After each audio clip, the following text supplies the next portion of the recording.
Rick Santorum, how are you, my friend?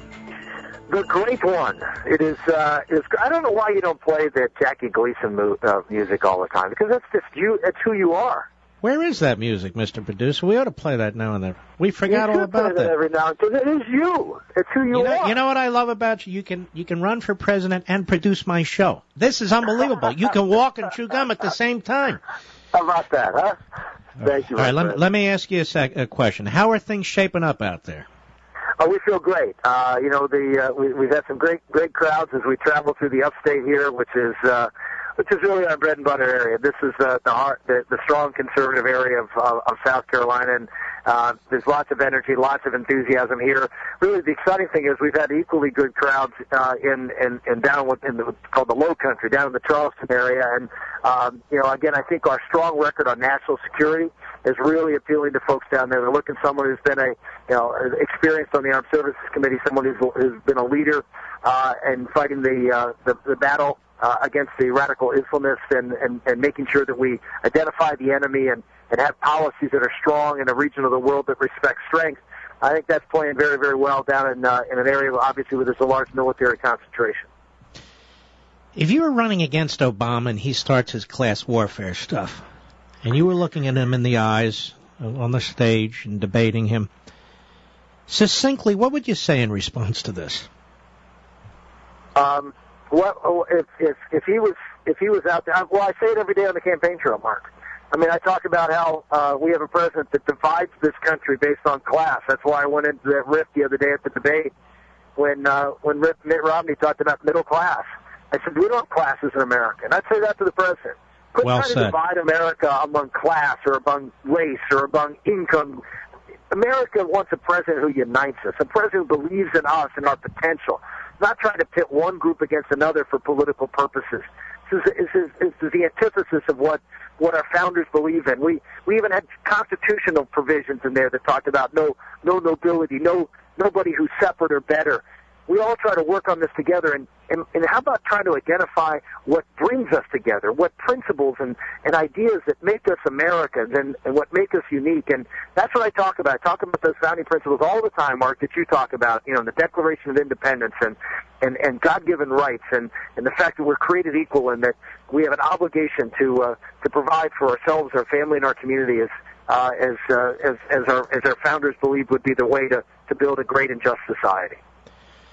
Now, Rick Santorum, what would you make of the fact that apparently the White House has tried to make tried to have direct discussions with the Iranian regime? I mean, doesn't this president show weakness at every turn?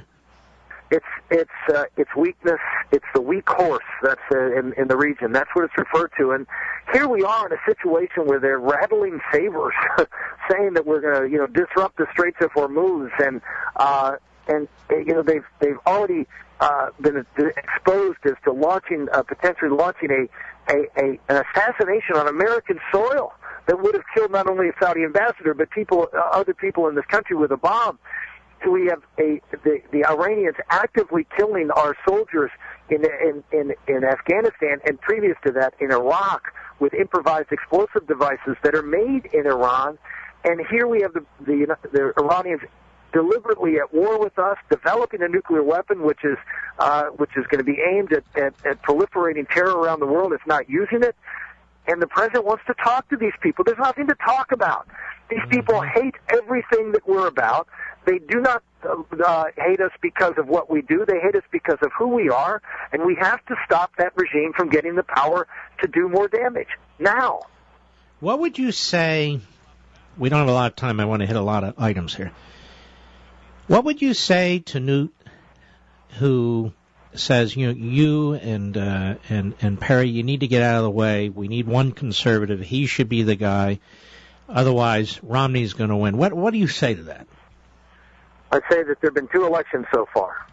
In Iowa, I finished tied for first. He finished fourth. In New Hampshire, and by the way, he was campaigning and was ahead in Iowa before, and was way ahead in Iowa at one point, and campaigned aggressively in Iowa and spent a lot of money in Iowa. I campaigned in Iowa. I didn't spend a penny on advertising in Iowa. In New Hampshire, he had the Manchester Union leader endorsement. He spent millions of dollars, and I finished in fourth, and he finished in fifth. And now I'm supposed to be the one that gets out of the race because he's the more electable. I mean, it's absurd. And it's absurd that he says, well, I'm the person who has the strategic ability to run a national campaign, and I don't. He's run for Congress in Georgia, in one of the most heavily Republican districts, and he struggled winning that. I've run 5 elections, 4 successfully, 2 in one of the biggest states in the country, and one of the most difficult states for Republicans to win as a conservative. So, this is a concern I have with Newt, is this element of grandiosity, of that, that somehow or another he is just the best and everybody should step out of the way. I have not, and I will not, call for anybody to leave this race. Anybody that wants to run for president should get out here and run, and to have the arrogance to say, get out of my way because I'm better for you, is something I hope that the people of this country will look at as to whether they want someone like that to be their president. This Keystone pipeline, the president is playing bureaucratic games, saying, they need to, maybe they'll reapply. Congress gave them a deadline. This has been going on for a very, very long time. In the face of what's going on in the Middle East, in the face of the driving up now of gasoline prices, thousands and thousands of blue-collar jobs that could be created in this country, is this not one of the most outrageous campaign decisions a president has made in modern times? I mean, this involves American national security, economic well-being, and tens of thousands of jobs. It's about again, it's going back to what you said before. It's about dividing America up. He divides them up into little interest groups, and he tries to cobble together enough interest groups who will support his cause and able to get a majority that's necessary. And sometimes different interest groups compete against each other, and he has to go with the one that's a little bit more passionate on this issue, and then play favorites like bailing out the auto companies to bail out the unions. And so now he can look at this chessboard. Okay, I can do things to hurt the unions to help my environmentalists. It's all a political pawn. It's a political chess game. It's not about what's doing right for America. It's not about building a strong economy. It's not about reducing energy prices so we can be competitive in manufacturing, which is a big part of the plan that I have to restore manufacturing in America. It's all about winning the chess game so he can maintain power and keep his friends in power. That's what hopefully Americans are starting to see. Not a president who's interested at all about the growth and the vibrancy of our economy, but is about maintaining power and keeping his friends happy.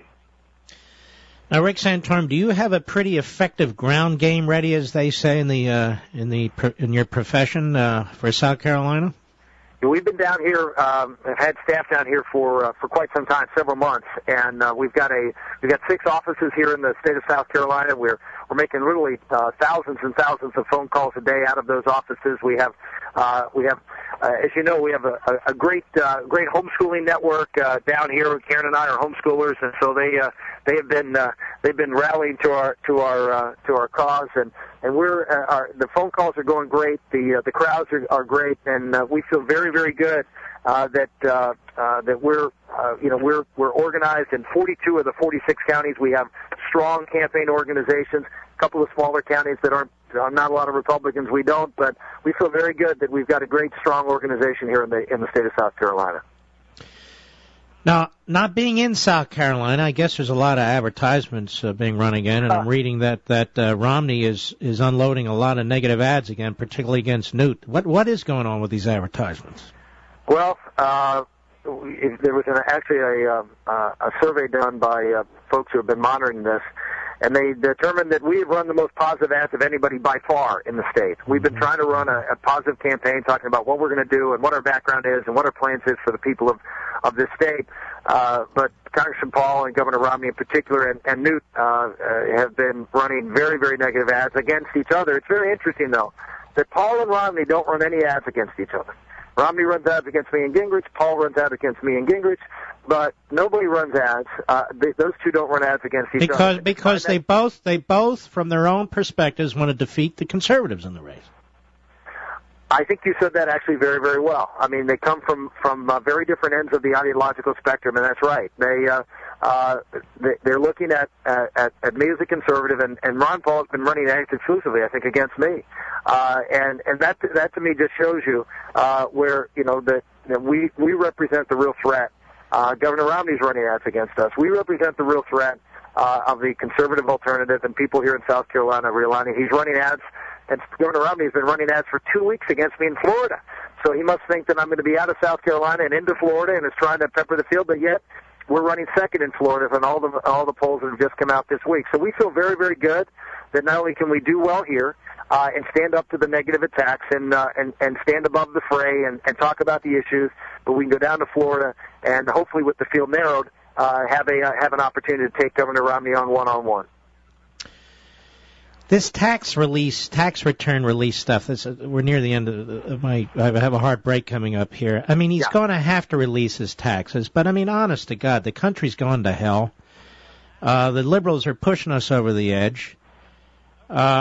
He's a very, very wealthy man who has money all over the place. In the end, it's not going to be like, wow, we caught Al Capone here. It's just going to prove that he's a very wealthy man with money all over the place.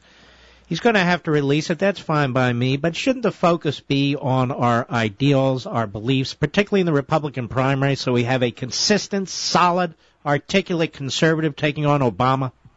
Absolutely. And, I asked everybody release their tax returns. I said, sure. When I release mine, sure. I mean, we have ethics forums, but if people want to see tax returns, that's fine with me, but I haven't made that a big issue in this campaign. I don't think it is.